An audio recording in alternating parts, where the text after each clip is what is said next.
नमस्कार दर्शक बंधु ओडिया अस्मितार स्वतंत्र कार्यक्रम सीधा कथा को आपण मानक स्वागत करुछि मो आयास।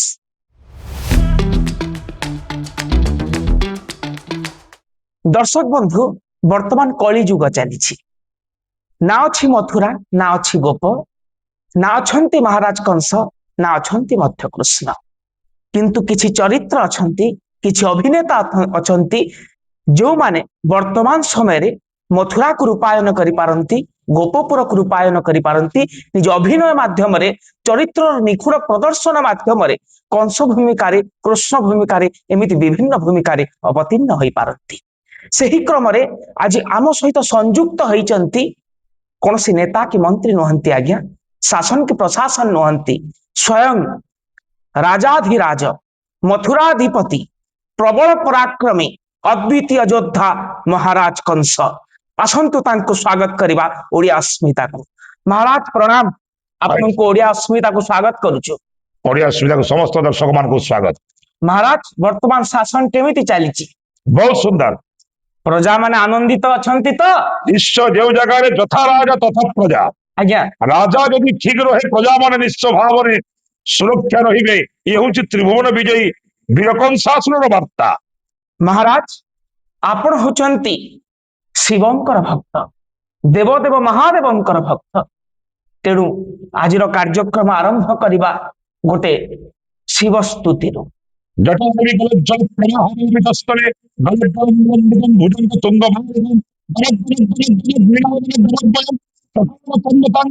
गल शिव शिवम जटातः संबोधन भ्रेंद्रम पुरे जरी बिना बीच धरी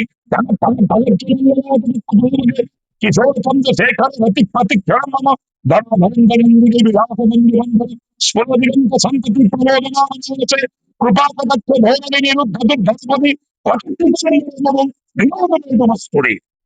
बहुत चमत्कार महाराज। हर हर महादेव। महाराज जदि आपन को अनुमति हुए किछि प्रश्न आपन को पचारिबा को चाहिबो। निश्चय। महाराज एजावत आपण केतोटी असुर भूमिका रे अवतीर्ण होई सारी चलते वर्तमान तो कंस भूमिका रे मो अभिनय करूछि किंतु जलंधर हिरण्यकशिपु मुरासुर तारकासुर रावण महिषासुर बहुत गुड़े राक्षस भूमिका रे मो अवतीर्ण होई सारछि। वर्तमान सोनपुर शियाली रे धनुयात्रा चली। निश्चय। केते वर्ष होला इठी अभिनय करचंते आपण? एठारे 10 वर्ष हेला क्रमिक भाव रे मो अभिनय करूछि। आज्ञा क्यों दृश्य वर्तमान चली महाराज? आज राज दरबार रे मंचस्थ हब षड़मल्ल निहत रे कंस मर्माहत एवं देवर्षि नारदंकर आगमन रानी पद्मावती को धनश्री ओषा करवा प्रवर्ताइबे वीरकंसासुर ताहा आज अभिनीत होबा। महाराज गोटे अट्टहास्य गोटे शुणा चाहते महाराज दर्शक बंधु माने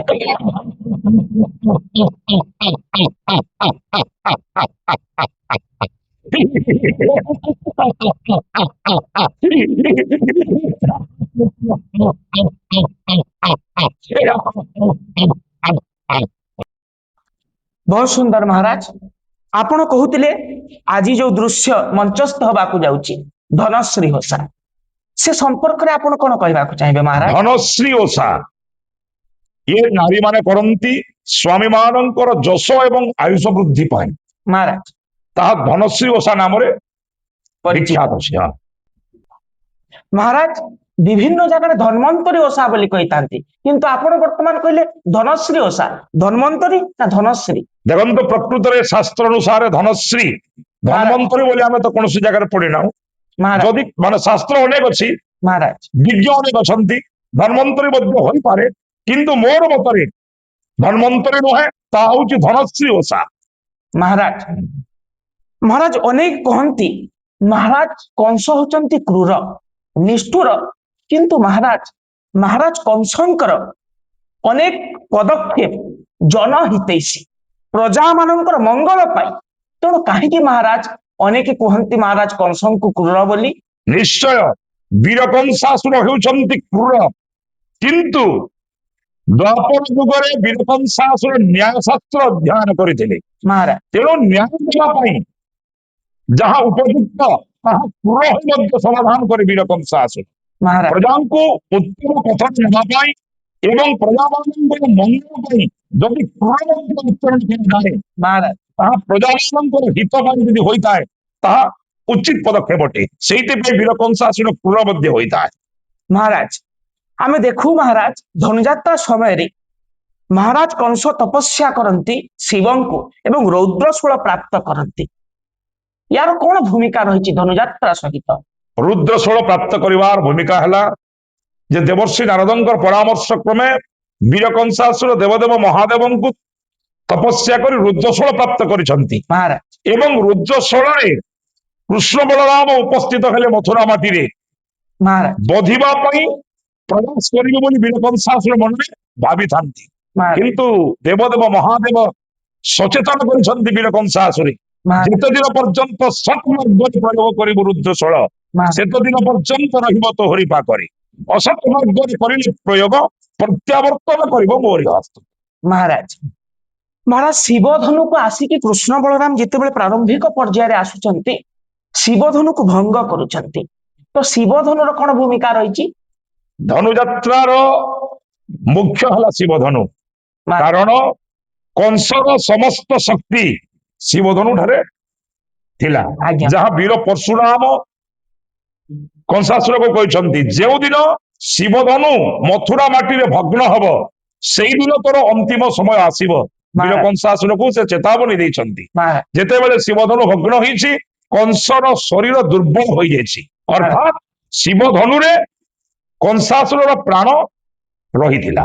ମହାରାଜ ମହାରାଜ କୁହାଯାଏ ନବମ ଭକ୍ତି ପ୍ରୟୋଗ କଲେ ବିଳମ୍ବରେ କାର୍ଯ୍ୟ ସିଦ୍ଧି ହୁଏ।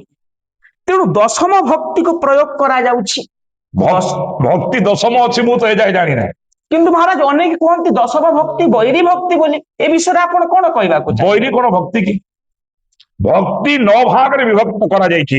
ଶ୍ରବଣಂ କୀର୍ତ୍ତନଂ ବିଷ୍ଣୁ ସ୍ମରଣଂ ପାଦସେବନଂ ଅର୍ଚ୍ଚନଂ ବନ୍ଦନଂ ଦାସ୍ୟ ସାକ୍ଷ୍ୟମାତ୍ମ ନିବେଦନಂ। ମହାରାଜ 9ଟି ଭକ୍ତି ହେଲା। ମହାରାଜ ଏ 9 ଭକ୍ତି ମଧ୍ୟରେ ଶ୍ରେଷ୍ଠ ଭକ୍ତ କିଏ କିଏ? ଶ୍ରବଣ ମହାରାଜ ଶୁଣିବା ହେଉଛି ଏକ ଭକ୍ତି। ମହାରାଜ ପରୀକ୍ଷିତଜୀ ମହାରାଜ ଶ୍ରୀମଦ୍ ଭାଗବତ ଶ୍ରବଣ କରି ତୋରିଥିଲେ। ମହାରାଜ କୀର୍ତ୍ତନ ସୁଖଦେବ ହଉଛନ୍ତି ଶ୍ରେଷ୍ଠ। ମହାରାଜ ସ୍ମରଣ ବିଷ୍ଣୁଙ୍କ ସ୍ମରଣ କରିବା ଶ୍ରେଷ୍ଠ ହେଲେ ପ୍ରହ୍ଲାଦ। ମହାରାଜ ପାଦ ସେବନମ୍ ପାଦ ସେବାରେ ଶ୍ରେଷ୍ଠ ହଉଛନ୍ତି ମାତା ଲକ୍ଷ୍ମୀ। ମହାରାଜ ଅର୍ଚ୍ଚନଂ ପୂଜାର୍ଚ୍ଚନାରେ ଶ୍ରେଷ୍ଠ ହେଲେ ପୃଥୁ। ମହାରାଜ ବନ୍ଦନଂ ଭଗବାନଙ୍କୁ ବନ୍ଦନା କରିବା ଶ୍ରେଷ୍ଠ ହଉଛନ୍ତି ଅକ୍ରୂର। ମହାରାଜ ଦାସ୍ୟ ଭଗବାନଙ୍କର ଶ୍ରେଷ୍ଠ ଦାସ ହେଲେ ହନୁମାନ ବା ହନୁମନ୍ତ ମହାରାଜ। ସାକ୍ଷ୍ୟ ଭଗବାନଙ୍କର ଶ୍ରେଷ୍ଠ ସଖା ଅର୍ଜୁନ ଏବଂ ଆତ୍ମନିବେଦନ କରିଥିଲେ ରାକ୍ଷସ ନାଗ ବଳି। ଏ ହଉଛି 9 ଭାଗରେ ବିଭକ୍ତ। କିନ୍ତୁ ଦଶମ ଭକ୍ତି ମୁଁ ଜାଣିନାହିଁ। ବଳି ଭଗବାନଙ୍କ ସହିତ ଶତ୍ରୁତା କରାଯାଇପାରେ ବା ସେଟାକୁ ଶତ୍ରୁତା ବୋଲି କୁହାଯାଏ। କିନ୍ତୁ ଦଶମ ଭକ୍ତି କରୁଛି ପ୍ରୟୋଗ ବୈରୀ ଭକ୍ତି ମୁଁ କାହିଁ କୌଣସି ଶାସ୍ତ୍ରରେ ମୁଁ ଜାଣିନାହିଁ। ହେଲେ ତ ଦର୍ଶକ ବନ୍ଧୁ ମହାରାଜ କହୁଛନ୍ତି ଦଶମ ଭକ୍ତି ବା ବୈରୀ ଭକ୍ତି ବୋଲି କିଛି ନାହିଁ। କିନ୍ତୁ ଅନେକ ମଞ୍ଚରେ ଏହି ବୈରୀ ଭକ୍ତି ବୋଲି ଦଶମ ଭକ୍ତିକୁ ବିବେଚନା କରାଯାଉଛି। ଆସନ୍ତୁ ଆଉ କିଛି ପ୍ରତିକ୍ରିୟା ନେବା। ମହାରାଜ ଆପଣ ବିଭିନ୍ନ ସମୟରେ ବିଭିନ୍ନ ମହାରାଜ ଭୂମିକାରେ ଅବତୀର୍ଣ୍ଣ ହଉଛନ୍ତି। ଅନ୍ୟ ମହାରାଜ ଭୂମିକାରେ ଯେତେବେଳେ ଆପଣ ଅଭିନୟ ପ୍ରଦର୍ଶନ କରୁଛନ୍ତି ବା ଅବତୀର୍ଣ୍ଣ ହଉଛନ୍ତି ସେହି ମହାରାଜ ମାନଙ୍କର ବିଶେଷତ୍ୱ କଣ ଏବଂ କଂସର ବିଶେଷତ୍ୱ କଣ? ଦେଖନ୍ତୁ ବିଭିନ୍ନ ମହାରାଜ ମାନଙ୍କର ବିଭିନ୍ନ ଚରିତ୍ର ଅଛି। ମହାରାଜ ରାବଣ ବା ଦଶାନନ ଅଦ୍ୱିତୀୟ ପଣ୍ଡିତ ତ୍ରିକାଳଦର୍ଶୀ ତ୍ରିଭୁବନ ବିଦୟୀ ତ୍ରିସନ୍ଧ୍ୟା ସାଧକ। ବହୁତ ଜାଗାରେ ତ୍ରିସନ୍ଧ୍ୟା ସାଧକ ବୋଲି ବହୁତ ମହାରାଜ ମାନଙ୍କୁ କୁହାଯାଏ। ନୁହେଁ, କେବଳ ଜଣେ ସେ ହେଉଛନ୍ତି ଦଶାନନ। ତ ରାବଣ ଭୂମିକାର ଅଭିନୟ କଲେ ଜ୍ଞାନକୁ ଅଧିକ ପ୍ରାଧାନ୍ୟ ଦିଆଯାଏ। କଂସ ଭୂମିକାର ଅଭିନୟ କଲେ ବୀରତ୍ୱକୁ ଅଧିକ ପ୍ରାଧାନ୍ୟ ଦିଆଯାଏ। ମହିଷାସୁର ଭୂମିକାର ଅଭିନୟ କରିବେ ସେ ଜାଗାରେ ବୀରତ୍ୱ ଏବଂ ଜ୍ଞାନର କୌଣସି ଆବଶ୍ୟକ ନାହିଁ। ସେଟା ସମୃଦ୍ଧ ପୁରୁଷ ହିସାବରେ ମହିଷାସୁର ନିଜକୁ ବହୁତ ଗର୍ବ କରୁଥିଲା, ତାହା ପ୍ରତିପାଦିତ କରାଯାଏ। ବିଭିନ୍ନ ଭୂମିକା ଜଳନ୍ଧର ରାକ୍ଷସ କିନ୍ତୁ ଦେବଦେବ ମହାଦେବଙ୍କର ଅଂଶରୁ ଜାତ, ସେ ପ୍ରକାରେ ଅଭିନୟ କରିବାକୁ ପଡେ। ବିଭିନ୍ନ ଚରିତ୍ରରେ ଅବତୀର୍ଣ୍ଣ ହେଲେ ଭିନ୍ନ ଭିନ୍ନ ଅଭିନୟ କରିବା ପାଇଁ ମାନେ ବାଧ୍ୟ ହୋଇଥାଏ। ମହାରାଜ ଆପଣ କେବେଠାରୁ ଏହି ଅସୁର ଭୂମିକାରେ ଅବତୀର୍ଣ୍ଣ ହଉଛନ୍ତି? ମୁଁ 2009 ମସିହା ବୋଧେ, ମୋର ଠିକ ସେ ମନେ ନାହିଁ। ସର୍ବପ୍ରଥମେ ଚଟି ସହଲା ଠାରେ ରାବଣ ପାଇଁ ଚୟନ ପ୍ରକ୍ରିୟା ହୋଇଥିଲା ଏବଂ ସେ ଜାଗାରେ ମୁଁ ପ୍ରଥମେ ସିଲେକ୍ସନ ହୋଇଥିଲି ଏବଂ ରାବଣ ଭୂମିକାରେ ଅଭିନୟ କରିଛି। ତା ପୂର୍ବରୁ ଅଭିନୟ ପ୍ରଦର୍ଶନ କରୁଥିଲେ? ନା, ତା ପୂର୍ବରୁ କାହାରି ସାଙ୍ଗରେ ମୁଁ ସେନାପତି ମନ୍ତ୍ରୀ ଚାଣ୍ଡଳ ମୁଷ୍ଟିକ କିଛି ଅଭିନୟ କରିନାହିଁ। ଇଣ୍ଟରଭ୍ୟୁ ସିଲେକ୍ସନ ହେଲି ଏବଂ ପ୍ରଥମ ରାବଣ ଭୂମିକାରେ ମୁଁ ଶୈଳାରେ ଅଭିନୟ କରିଥିଲି। ମହାରାଜ ଆପଣଙ୍କର ବର୍ତ୍ତମାନ ବୟସ କେତେ? ବର୍ତ୍ତମାନ ମୋର 44 ବର୍ଷ, 82 ଡେଟ୍ ଅଫ୍ ବାର୍ଥ। ସେତେବେଳେ 26-27 ବର୍ଷ ହେଇଥିବ। ଆଜ୍ଞା ମହାରାଜ। ମହାରାଜ ଆପଣ କହିଲେ 2009 ମସିହାରୁ ଆପଣ କ୍ରମାଗତ ଭାବରେ ବିଭିନ୍ନ ମହାରାଜା ଭୂମିକାରେ ଅବତୀର୍ଣ୍ଣ ହେଉଛନ୍ତି, କିନ୍ତୁ ତା ପୂର୍ବରୁ ମଧ୍ୟ ଆପଣ କଳା କ୍ଷେତ୍ରରେ ଆପଣଙ୍କର ଅସପତ୍ନ ପ୍ରତିଷ୍ଠା ରହିଥିଲା। କେଉଁ କେଉଁ କଳାରେ ଆପଣ ନୈପୁଣ୍ୟତା ପ୍ରଦର୍ଶନ କରିଥିଲେ? ଦେଖନ୍ତୁ, ସର୍ବପ୍ରଥମେ ସ୍ୱର୍ଗତ ଦ୍ୱାରିକାନାଥ ପଣ୍ଡା ମୋର ବାପା, ସେ ଥିଲେ ମୋର ଗୁରୁ ସଂକୀର୍ତ୍ତନ ଜଗତର। ମୁଁ ପ୍ରଥମେ ସଂକୀର୍ତ୍ତନ ଗାୟକ ଥିଲି। ସଂକୀର୍ତ୍ତନ ଗାୟକ ପରେ ପରେ ମୁଁ ବିଭିନ୍ନ ଯାତ୍ରା ପାର୍ଟିରେ ପଶ୍ଚିମ ଓଡିଶା ମାନେ ଅଭିନୟ କରିଛି। ଅପେରା ପାର୍ଟି ଯାହାକୁ କୁହାଯାଉଛି, ଯାତ୍ରା ଦଳରେ 2 ବର୍ଷ କାମ କରିଛି। ଏବଂ ଯୋଉ ଅର୍କେଷ୍ଟ୍ରା ଗ୍ରୁପ ମାନେ ଅଛନ୍ତି, ସମ୍ବଲପୁରୀ ଅର୍କେଷ୍ଟ୍ରା, ବିଭିନ୍ନ ଅର୍କେଷ୍ଟ୍ରାରେ ମୁଁ ଏଙ୍କରିଂ କରୁଥିଲି ଏବଂ କଳାରେ ମୁଁ ସଦାସର୍ବଦା ଜଡ଼ିତ ଅଛି। ମହାରାଜ, ବର୍ତ୍ତମାନ ଯେତେବେଳେ ଆପଣ ଅଭିନୟ ପ୍ରଦର୍ଶନ କରୁଛନ୍ତି, ଅସୁର ଭୂମିକାରେ ରହୁଛନ୍ତି, କିନ୍ତୁ ଏହି ଆସୁରିକ ପ୍ରବୃତ୍ତି ବ୍ୟକ୍ତିଗତ ଜୀବନରେ ସମସ୍ୟା ଆଣୁନାହିଁ ତ ମହାରାଜ? ବିଲକୁଲ ନୁହେଁ। ଆମେ ହେଉଛୁ ଗୋଟେ ଅଭିନେତା। ଜନମାନସରେ ଆଲୋଡ଼ନ ସୃଷ୍ଟି କରିବା ପାଇଁ, ଲୋକମାନଙ୍କୁ ସଚେତନ କରିବା ପାଇଁ ବାର୍ତ୍ତା ଦେବା ହଉଛି ଅଭିନୟର ଗୋଟେ ମାଧ୍ୟମ। କିନ୍ତୁ ପ୍ରଥମେ ମାନେ ଜେସା ଅନ୍ନ ବେସା ମନ, ମହାରାଜ ନିଜର ଚରିତ୍ରକୁ ଗଠନ ନ କଲେ ଲୋକମାନେ ନିଜର କଳାକୁ କେବେ ଗ୍ରହଣ କରିପାରିବେ ନାହିଁ। ତେଣୁ ସର୍ବପ୍ରଥମେ ନିଜ ଚରିତ୍ର ଗଠନ କରିବା ନିତ୍ୟାନ୍ତ ଆବଶ୍ୟକ। ତେଣୁ ମୁଁ ନୁହେଁ, କେବଳ ଆମ ଦଳରେ ଥିବା ସମସ୍ତ ଭାଇମାନେ କେହି ମାଛ ମାଂସ ଖାଆନ୍ତି ନାହିଁ କିମ୍ବା ନିଶା ଦ୍ରବ୍ୟ ମଦ ଗଞ୍ଜେଇ ଖାଇପାରିବେ ନାହିଁ। ଯେତେ ଦିନ ପର୍ଯ୍ୟନ୍ତ କାର୍ଯ୍ୟକ୍ରମ ରହିବ, ଆମ ମେସରେ ମାଛ ମାଂସ ବନ୍ଦ ଏବଂ କୌଣସି ପିଲା ନିଶା ସେବନ କରିପାରିବେ ନାହିଁ। ମହାରାଜ, ଆମେ ଜାଣିଛୁ ବର୍ତ୍ତମାନ ଆପଣଙ୍କ ସହଯୋଗୀ କଳାକାର ମାନଙ୍କର କଥା ଆପଣ କହୁଥିଲେ। ମହାରାଜ, ଆମେ ଶୁଣିଛୁ ଯେ ଯେଉଁମାନେ ଆପଣଙ୍କ ସହିତ ଆପଣଙ୍କର ପ୍ରାରମ୍ଭିକ ପର୍ଯ୍ୟାୟରେ ଯେବେ ଆପଣ ଅସୁର ଭୂମିକାରେ ଅବତୀର୍ଣ୍ଣ ହେଲେ, ସେହି ସମୟରେ ଯେଉଁ କଳାକାର ମାନେ ଆପଣଙ୍କୁ ସହଯୋଗ କରିଥିଲେ, ଆପଣଙ୍କ ସହଯୋଗୀ କଳାକାର ଭାବରେ ଥିଲେ, ଏଯାବତ ଆପଣଙ୍କ ସହିତ ଅଭିନୟ ପ୍ରଦର୍ଶନ କରୁଛନ୍ତି, ଏହାର ରହସ୍ୟ କଣ ମହାରାଜ? ରହସ୍ୟ ହେଲା, ସତ କଥା କହିବାକୁ ଗଲେ ମୁଁ ନିଜକୁ କେବେ ମହାରାଜ ବୋଲି ମନେ କରେ ନାହିଁ। ମୁଁ ହଉଛି ଗୋଟେ କଳାକାର। ସମସ୍ତ କଳାକାର ମାନେ ଯେମିତି, ମୁଁ ବି ସେମିତି ଗୋଟେ ସାମାନ୍ୟ କଳାକାର। ଆମେ ବେଶ ପରିଧାନ କଲା ପରେ ମୋ ମନ୍ତ୍ରୀ କିଏ, ସେନାପତି କିଏ, ମୋ ମହାରାଜ କିଏ, ମନ୍ତ୍ରୀ କିଏ, ସେନାପତି କିଏ, ଦୂତ ହୋଇପାରେ, କିନ୍ତୁ ଏ ବେଶ ଖୋଲିଦେଲା ପରେ ଆମେ ସମସ୍ତେ ଭାଇ ଭାଇ। ଗୋଟିଏ ଜାଗାରେ ରହୁ, ଗୋଟିଏ ଜାଗାରେ ଖାଉ, ସମତା ଭୋଜନ ଆମେ କରୁ। ମୁଁ ଯାହା ଖାଇବି ପିଲାମାନେ ସମସ୍ତେ ଖାଇବେ। ଆମେ ଗୋଟିଏ ମା ସନ୍ତାନ ପରି ଚଲୁଛୁ। ସେଇଥିପାଇଁ ବୋଧ ହୁଏ ସମସ୍ତ ସହଯୋଗୀ ମାନେ ଏକତ୍ରିତ ହୋଇ ଏପର୍ଯ୍ୟନ୍ତ ଆମ ସହିତ ଜଡ଼ିତ ଅଛନ୍ତି ବୋଲି ମୁଁ ଭାବେ। ମହାରାଜ, ଆପଣ ତ ବର୍ଷତମାନ ବିଭିନ୍ନ ଅସୁର ଭୂମିକାରେ ଅବତୀର୍ଣ୍ଣ ହଉଛନ୍ତି, ନିଶ୍ଚୟ। ତେବେ ପ୍ରାୟଶ୍ଚିତ କେମିତି କରନ୍ତି ମହାରାଜ? ଦେଖନ୍ତୁ, ପ୍ରକୃତରେ ଅଭିନୟ, ରାବଣ ନଥିଲେ ଭଗବାନ ରାମଚନ୍ଦ୍ରଙ୍କୁ କେହି ଜାଣିନଥାନ୍ତି। ନିହାତି। କଂସ ନଥିଲେ ଭଗବାନ କୃଷ୍ଣଙ୍କୁ କେହି ଚିହ୍ନି ନଥାନ୍ତି। ନିଶ୍ଚୟ। ତେଣୁ କୀର୍ତ୍ତନ ହଉଛି 3 ଭାଗରେ ବିଭକ୍ତ: ଲୀଳା କୀର୍ତ୍ତନ, ନାମ କୀର୍ତ୍ତନ ଏବଂ ସଂକୀର୍ତ୍ତନ। ଗୋଟେ ଲୀଳା କୀର୍ତ୍ତନ ଆମେ ଯାହା ଅଭିନୟ କରୁଛୁ। ତେଣୁ ଭଗବାନଙ୍କର କୀର୍ତ୍ତିଗାନ କରିବା ପାଇଁ ଆମକୁ ରାକ୍ଷସ ଭୂମିକା ଅଭିନୟ କରିବାକୁ ପଡୁଛି। ଏବଂ ଦ୍ୱିତୀୟ, ପ୍ରାଶ୍ଚିତ କଥା ଯଦି କହିବେ, ଭଗବାନଙ୍କୁ ଆମେ କିଛି ଅପମାନିତ କରୁନେ, ଭଗବାନଙ୍କର ନାମ ପ୍ରଚାର କରୁଛେ, ତେଣୁ ପ୍ରାଶ୍ଚିତ କୌଣସି ଆବଶ୍ୟକ ନାହିଁ। ତେଣୁ ଭଗବାନଙ୍କର ନାମକୁ ରାତିରେ ମୁଁ କଂସ ରାବଣ ଭୂମିକାରେ ଅଭିନୟ କରୁଛି ସତ, କିନ୍ତୁ ଦିନ ବିଭିନ୍ନ ସ୍ଥାନରେ ମତେ ଭଗବାନଙ୍କର କଥାମୃତକୁ ଶ୍ରବଣ କରିବା ନିମିତ୍ତ ଲୋକମାନେ ନିମନ୍ତ୍ରଣ କରନ୍ତି। ତେଣୁ ଭଗବାନଙ୍କର କଥା କହି ମୋ ହୃଦୟକୁ ଆନନ୍ଦିତ ଦିଏ ଏବଂ ଭାବେ ଏହା ହିଁ ମୋର ପାପର ପ୍ରାଶ୍ଚିତ ବୋଲି। ତ ମହାରାଜ, ଆପଣ ଯେତେବେଳେ ପ୍ରବଚକ ଭାବରେ ଭଗବାନଙ୍କ କଥାମୃତକୁ ପରିବେଷଣ କରୁଛନ୍ତି, ସେଇଟା ଆପଣଙ୍କୁ ଅଧିକ ଖୁସି ଦିଏ, ନା ଯେତେବେଳେ ଆପଣ ରଙ୍ଗ ପାଉଡର ବୋଳି ହୋଇ ମହାରାଜ ଭୂମିକାରେ ସିଂହାସନ ଆରୋହଣ କରୁଛନ୍ତି, ସେଇଟା ବେଶୀ ଖୁସି ଦିଏ? ହରି ନାମ କି ରସ ଅଛି, ପାନ କଲା ଲୋକ ସିନା ଜାଣୁଛି। ମହାରାଜ, ପ୍ରବଚନ, ହରି କଥାକୁ କହିବାର ଶକ୍ତି ତ ଆମର ଏପର୍ଯ୍ୟନ୍ତ ହୋଇନାହିଁ। କେବଳ ଭଗବାନଙ୍କର ଆଶୀର୍ବାଦରୁ ଆମେ ଲୋକମାନେ ଗ୍ରହଣ କରୁଛନ୍ତି, ଆମେ ଯାଇକରି ବକ୍ତା ହିସାବରେ ବସୁଛୁ। ସେଥିରେ ଆନନ୍ଦ ବହୁତ ଅଛି, ପରମାନନ୍ଦ। ଯଦି କଂସ ଭୂମିକା ଆନନ୍ଦ ଦିଏ, ପ୍ରବଚନ ପରମ ଆନନ୍ଦ ଦିଏ। ମହାରାଜ, କଂସଙ୍କର କୃଷ୍ଣ ଏବଂ ବଳରାମଙ୍କ ସହିତ ଶତ୍ରୁତା ଥିଲା, ତାଙ୍କ ତ ଶତ୍ରୁତା ଆଚରଣ କରୁଥିଲେ, କିନ୍ତୁ ମହାରାଜ ଆପଣ ପିତା ଉଗ୍ରସେନଙ୍କୁ କାହିଁକି ଗାଦିଚ୍ୟୁତ କଲେ? ପିତା ଉଗ୍ରସେନଙ୍କୁ ଗାଦିଚ୍ୟୁତ କରିବାର ପ୍ରଥମ କାରଣ ନ୍ୟାୟଶାସ୍ତ୍ର ଅନୁସାରେ ବାପା ଇନ୍ଦୁମତୀଙ୍କର ସତୀତ୍ୱକୁ ରକ୍ଷା କରିପାରିଲେ ନାହିଁ ଉଗ୍ରସେନ ପିତା ମୋର।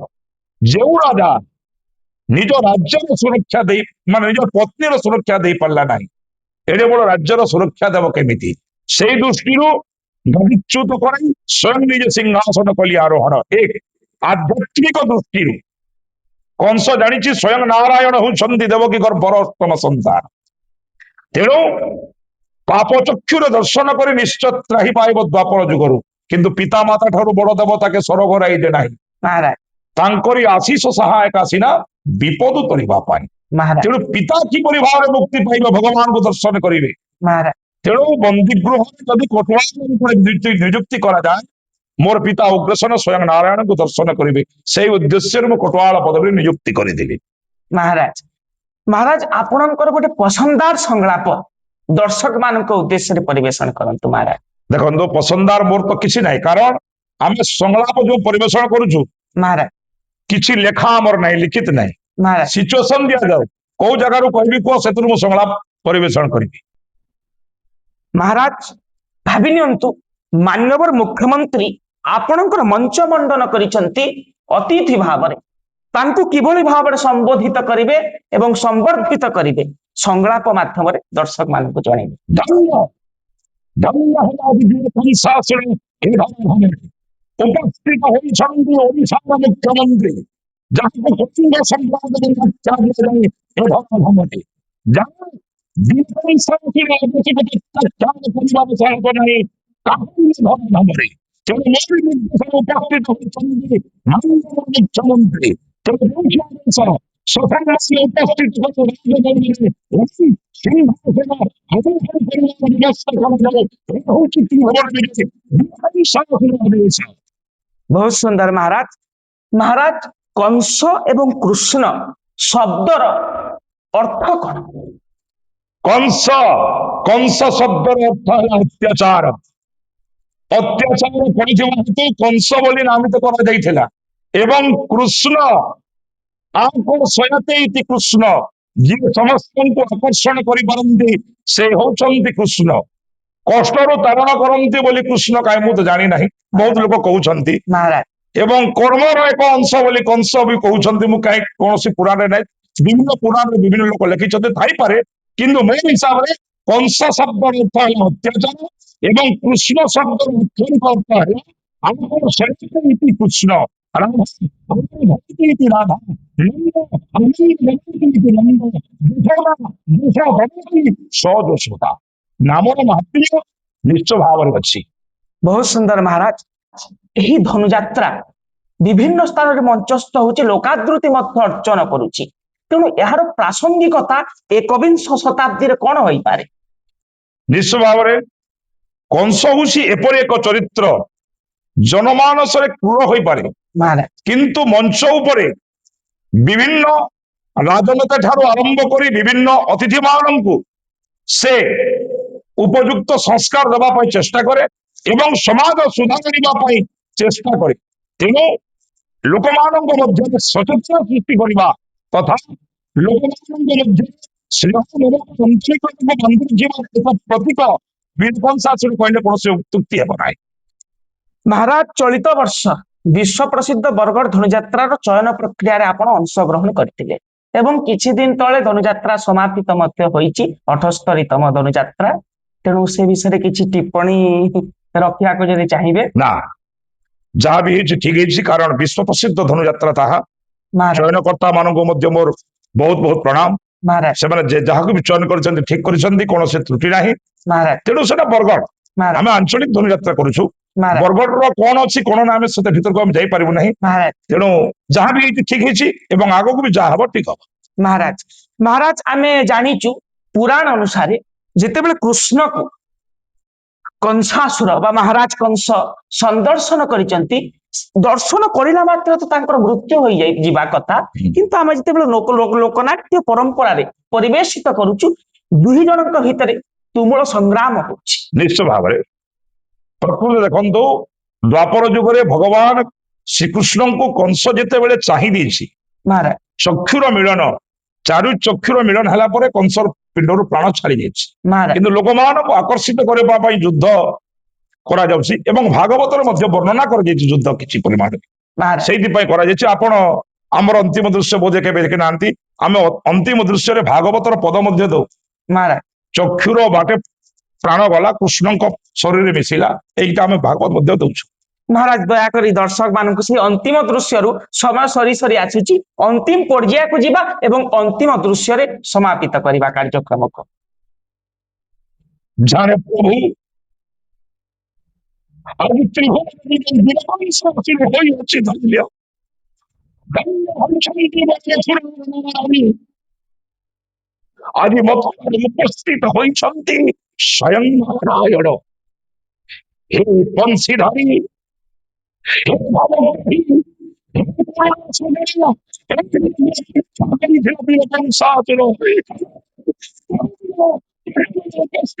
সেই ভাবগ্রাহী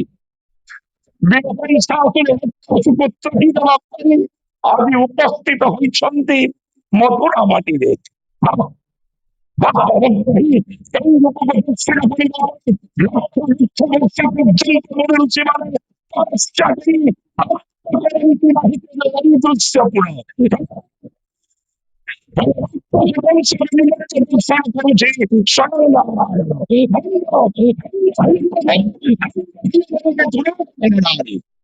बहुत सुंदर महाराज देखिले तो दर्शक बंधु प्रकृति रे कलार प्रकृत उद्देश्य कौन केमिति ज्ञान और गारिमा को नहीं एकविंश शताब्दी रे मध्य दर्शक माननकु अर्वाचीन अभिव्यक्ति दे लोकनाटक माध्यम रे आमे भक्ति रस संचार करि परिबा तार एक प्रकृत निदर्शन होची धनुयात्रा एवं प्रकृत निदर्शन होचंती एही भली जोग जन्मा कलाकार माने तेणु समय सरी सरी आसुची महाराज आपणकर कला क्षेत्र रे उत्तरोत्तर उन्नति कामना करिबा सह होयतो आपण लोकंक पाई अभिनय प्रदर्शन करिबा पाई महाराज कंस होई पारंती किंतु आपणकर जीवन कृष्णमय हो एतिकिरे आजिर कार्यक्रम को समाप्ति करिबा नमस्कार जय जगन्नाथ।